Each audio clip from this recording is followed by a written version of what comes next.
Hello, everybody, and welcome to the latest edition of the Pulse with BP. I'm your host, Billy Parvatam. Folks, I'm so pleased today to be joined by Sean Glennon.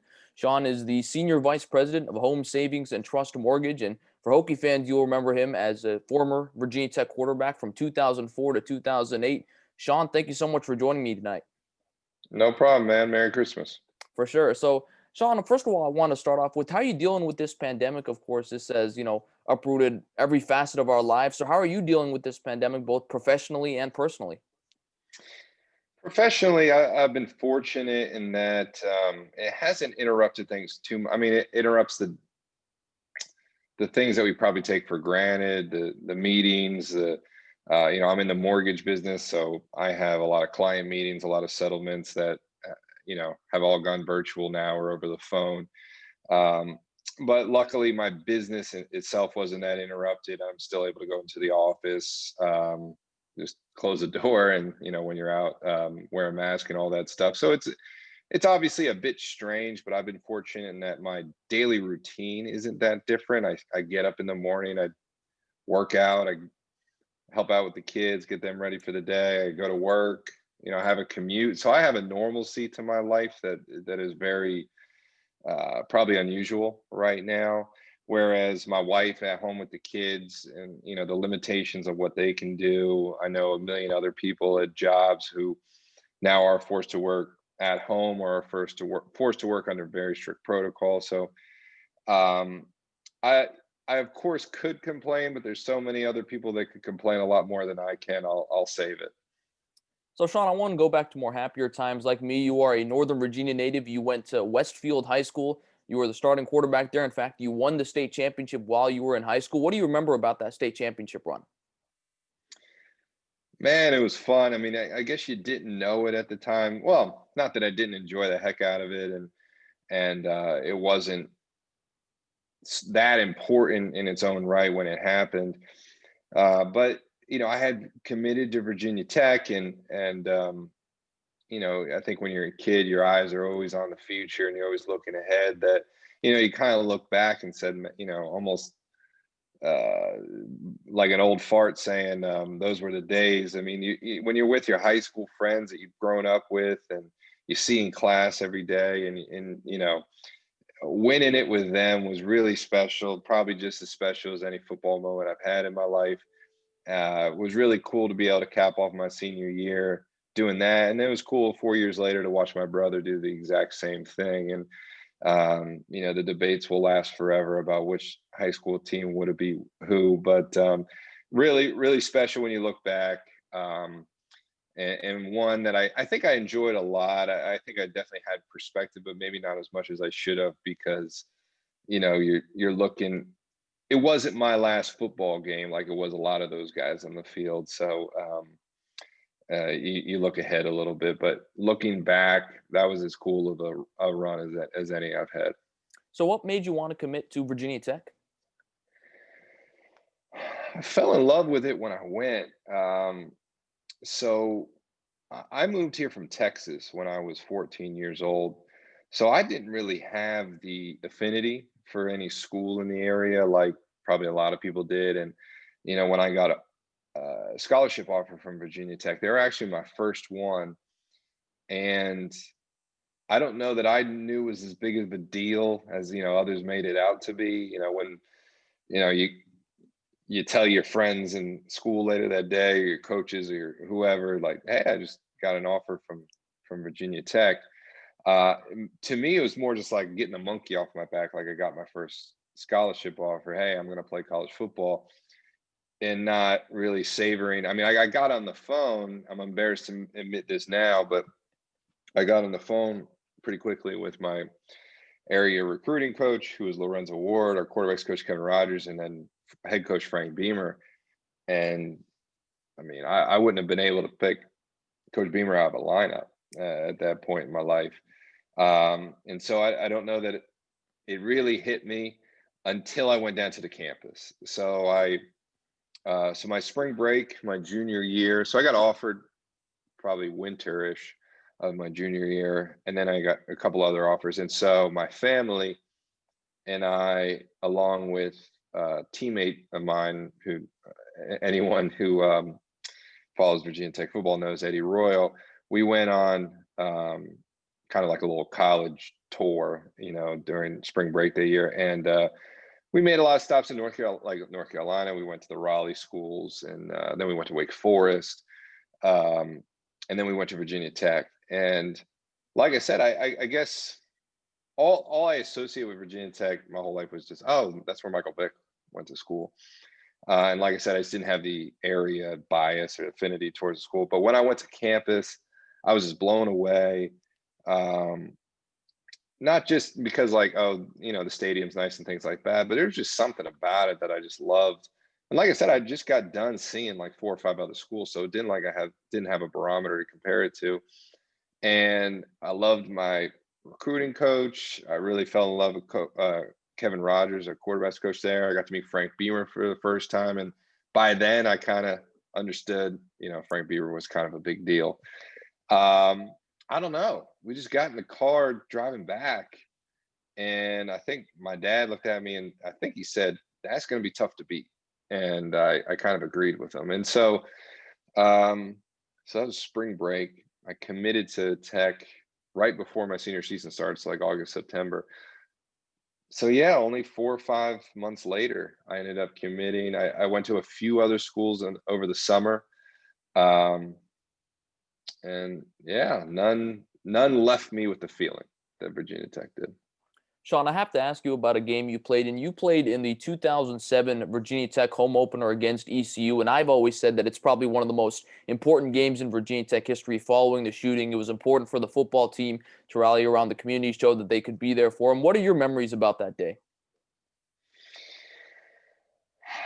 I mean, it was a big deal. It felt like we were playing in a bowl game or a championship game or something with the media coverage. And obviously it was probably more strange to the student body who had just gotten back after not having been there since April 16th.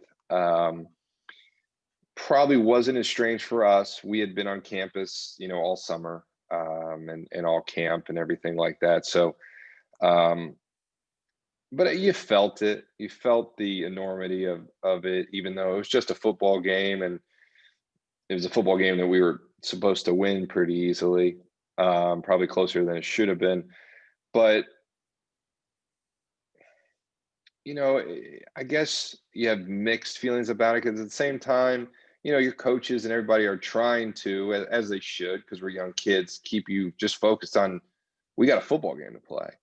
And it wasn't necessarily that they're trying to take away from the importance of the game in other ways, but 19, 20, 21-year-old kids can get carried away, getting lost in a moment or getting lost in the fact that it's a nationally televised game and College game day is there. I mean, so I understood why they did it. And so we just had the mentality was to go out and play a football game. But, the part that truly hit me was when before the game, the survivors, people who had survived the shooting were on the field and they had the moment of silence. And I think they let off either balloons or something of that sort to commemorate the people that lost their lives.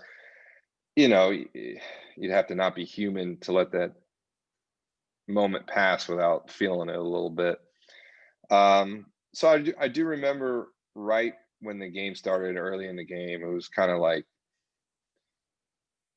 yeah, it felt a little heavy and you had little butterflies in your stomach knowing how big of a moment this was. But, you get past the first few plays of the game and then it's just football. For sure, definitely a memorable day, I'm sure, in your playing career. And then you fast forward to the end of the season, Virginia Tech beats Boston College in the AC championship game, 30-16. Your stats that game were 296 yards, passing yards, and 2 touchdowns. You were named the AC championship game MVP. What do you remember about that game? I'm sure that's got to be one of the highlights of your college career. Without a doubt. We just talked about the state championship in high school. The game or the moment that sticks out to me of kind of when I look back at college is that one. That was, we won a few ACC championship games, but that one just felt special. Because I was a big part of it, and the revenge against Boston College that stole our hearts earlier in the year on that Hail Mary. Um, the season, right? It was still that season that was, we were trying to play for the tragedy and the people that lost their lives. So there was not that we didn't want to win the ACC championship anyway, but it had a little special meaning to it. And the season I had personally, people probably more so remember my senior year not going as scripted for me, but there was a 3-game period my junior year where Tyrod got the start, was the starting quarterback, and so I took a back seat to him for a few games, and then he had an ankle injury, and I think the last 7 or 8 games of the season I started, and I played very well, and so the emotion of the season because of the tragedy, the emotion of the season for me personally because I reached a very low point, right? Getting benched for a young kid, and then coming back and playing the best football of my life, and then as you mentioned, getting the MVP of the ACC championship game was not just redemption against Boston College, but I felt kind of like a personal redemption. Like, I clawed my way back to prominence where I could have kind of succumbed to my own self-pity. So it was really cool on a team level, but really cool on a personal level too, just because of the rough month of, I guess it was like mid-September to early October that I had, having my starting job taken away from me. So it was cool on so many levels. And I have to imagine, Sean, because I even looked, going back to your career. I mean, 2008, too, you were replaced for a couple games. Then you come back against Maryland and lead the team to victory. And you mentioned you also experienced that in 2007. I mean, can you describe to the average fan what that roller coaster of emotions are like, especially because, your resume, you won the ACC championship game MVP, and then you kind of feel the lowest of lows, and then to be able to come back and start and win the game. I mean, how do you describe that roller coaster of emotions? Senior year was really tough. As you mentioned, junior year, don't get me wrong, when the rug got pulled out from under me. So we won that game against ECU, and then we went down to LSU and just got the brakes beaten off of us. And the next, I think 3 games, they went with Tyrod because, they probably just needed a burst of energy or just to change it, just something to change because we were so abysmal against LSU. Just someone to kickstart things, and I wasn't playing great football. But I guess a part of me, even though I felt bad for myself, there was probably some self-admittance saying I didn't play as good as I needed to. And then I went on that 8 or 9 game run in 2007, ended with the MVP.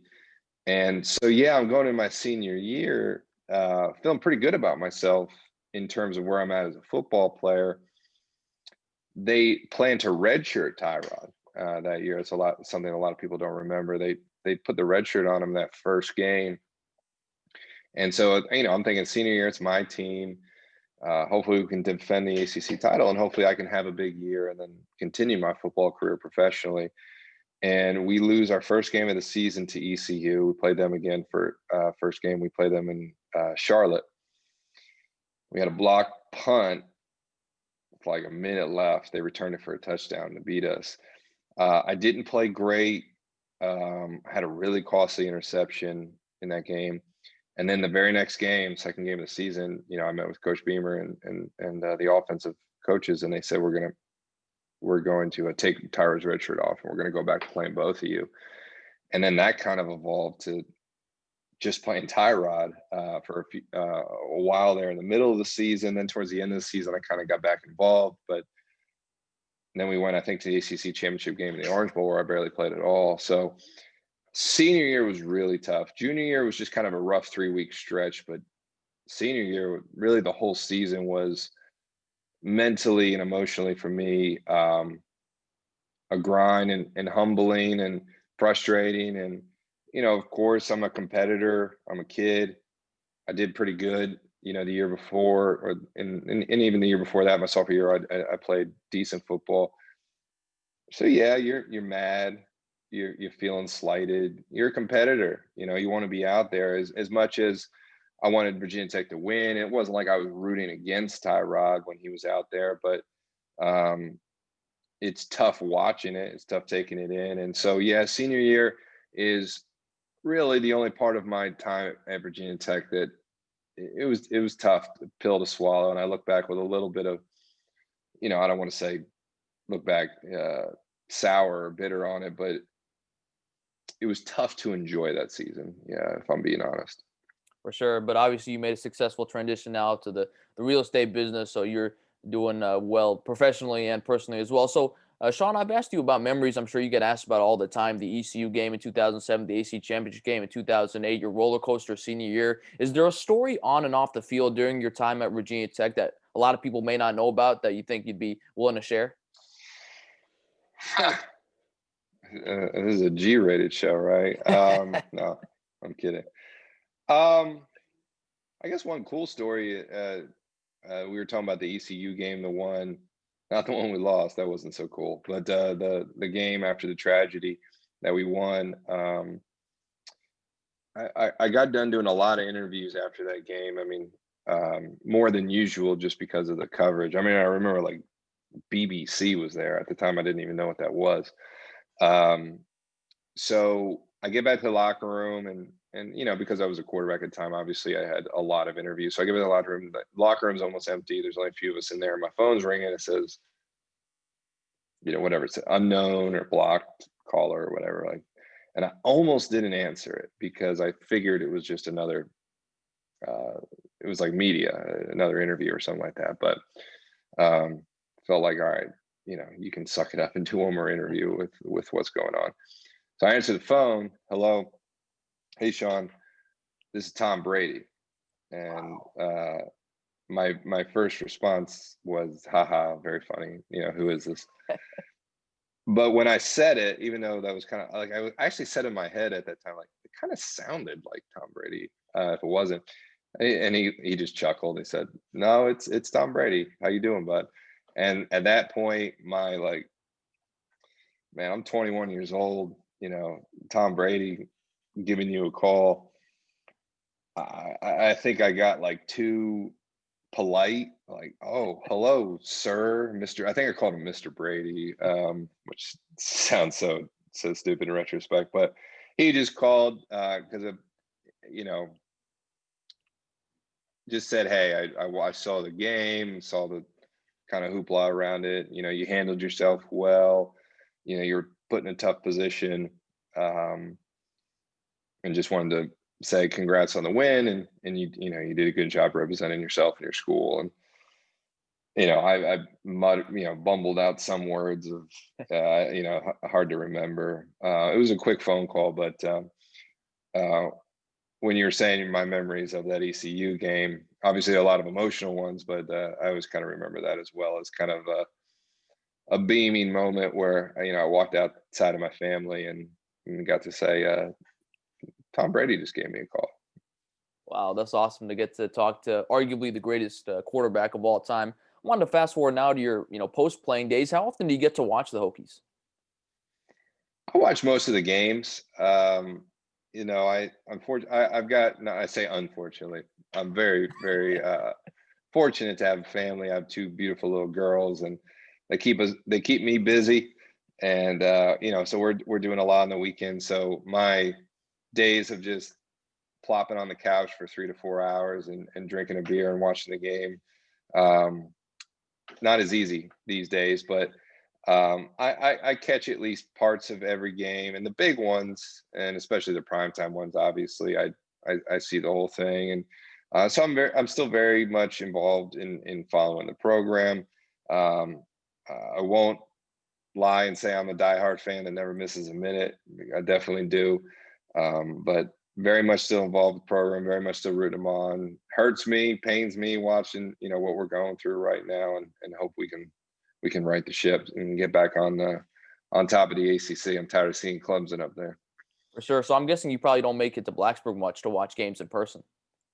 Not often, maybe once a year at best. Probably, if I'm being honest, once every other year. I was down for Bud Foster's last home game last year against Wake Forest.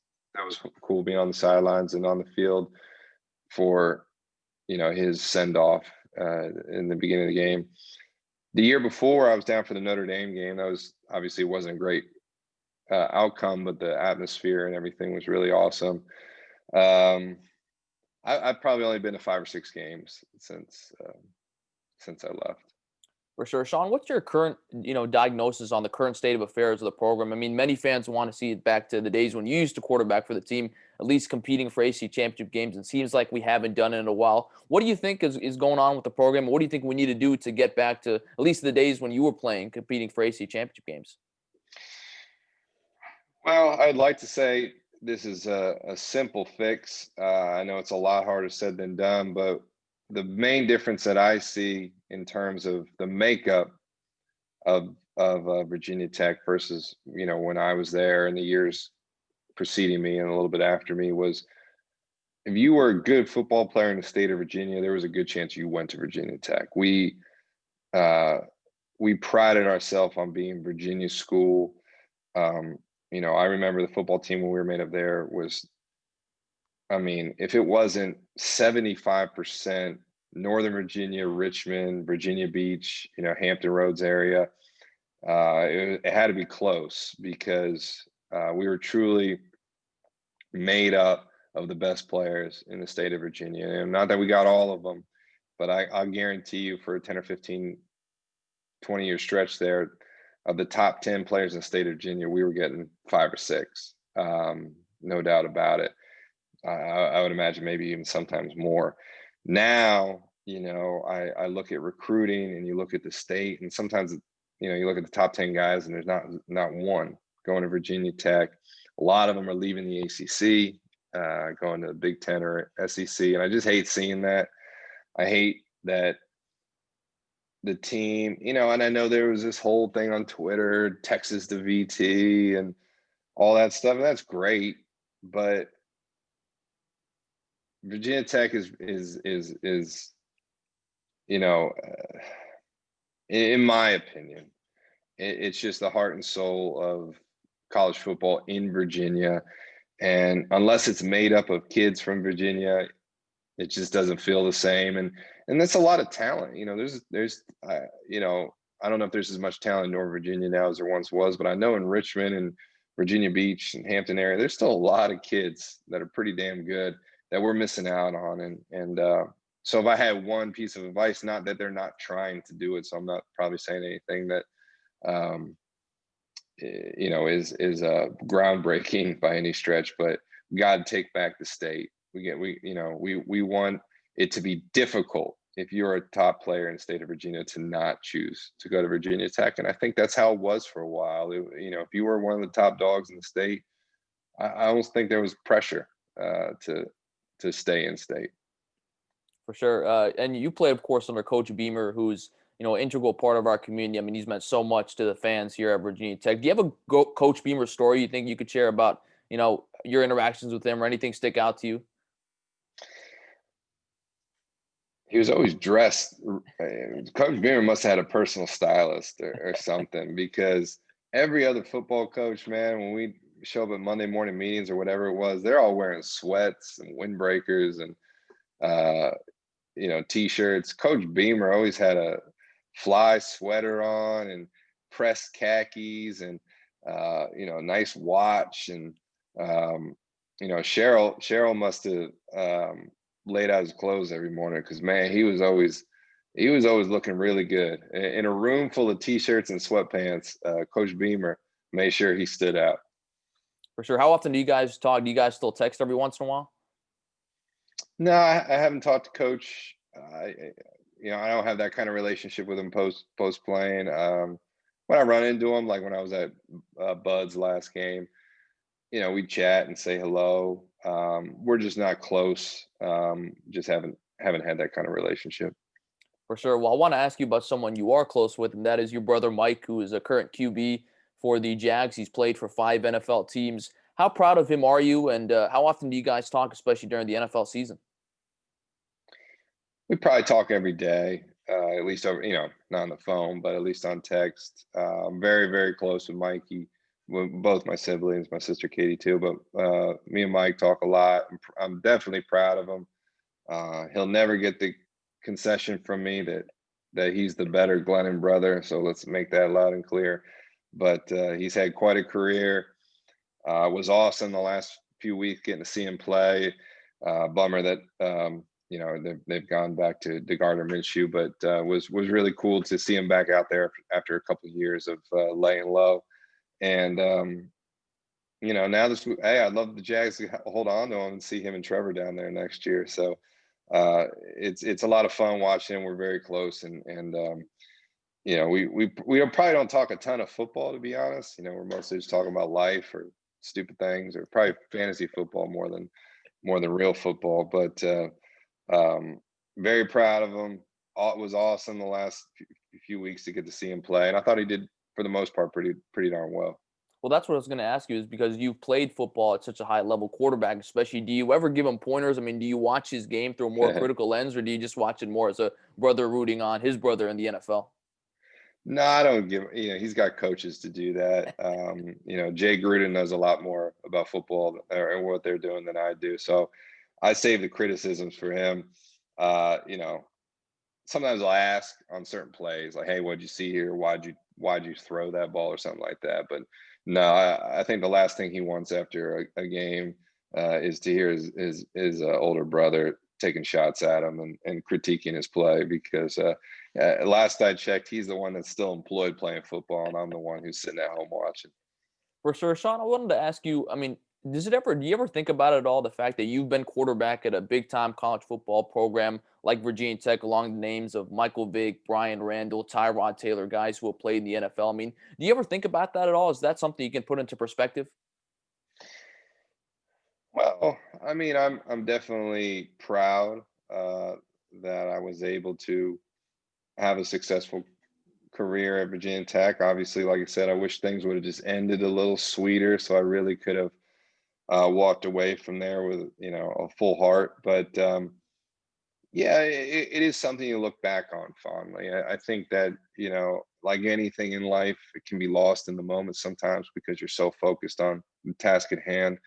So it wasn't like I was basking in the glory when I was down there. But it even took some time, to be honest, to um, just fully be content and happy and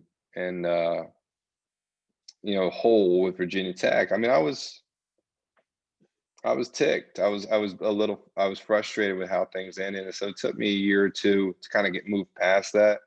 You had that, like, man, kind of attitude going out of there because things didn't work out the way you wanted. But once time heals wounds, and you have a chance to look back and say, hey, I got to start 30 plus games at a top 10, top 20 program, and playing championship game and playing BCS bowl games and play on national television. And, I wasn't an all-star, but I was pretty good. And, for the rest of your life, you kind of have that tag to your name, still to this day, even though I'm an old washed up, nobody, when people bump into me and I say my name, Glennon, the Virginia Tech quarterback. So it's very, very proud to be able to wear that badge. You name some guys that I'm not sure I quite belong in their company, but it's cool that when you read off the names of Virginia Tech quarterbacks when the program was at its peak, that fortunately I'm included on that list. For sure. And Sean, you've been so gracious with your time. So I have one final question for you. How did you transition from the football field, to what you do now in the real estate business? I mean, you played at a very high level, as we've talked about, at a big time college football program like Virginia Tech. So you transitioned from the football field to currently working with Home Savings and Trust Mortgage. You're, of course, the senior vice president. How did you make that successful transition? It was hard. So I'm in the mortgage business, so we do work, in relation with the real estate industry. But it sounds boring, but I was playing golf after I gotten cut by the Minnesota Vikings with a guy who was kind of just picking my brain of what you're doing next. I wasn't really sure at the time. I still wanted to play football. But when he heard I had a finance degree and stuff like that, he said, "Well, why don't you come check this out? The mortgage business." And like I said, not the sexiest job in the world, but very, very fortunate. Very fortunate for me. It's been good to me and provide a really good life for myself and my family. At the end of the day, it's still competition. I'm selling things. I'm just selling something that is really expensive and everybody needs. So that's nice. Um, and you're still competing with everybody at your company for who can do the most volume or whatever it may be.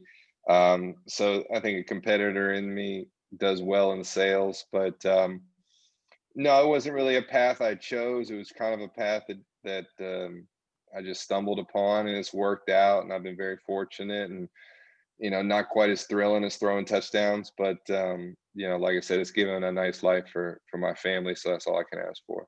For sure. And really quick, what would be your advice to other athletes who are trying to make that transition post playing career? Because as you know, not everyone can play in the NFL or professional league. So what would be your advice to other athletes trying to make that transition away from the field into something they decide to do? That's a great question. I would say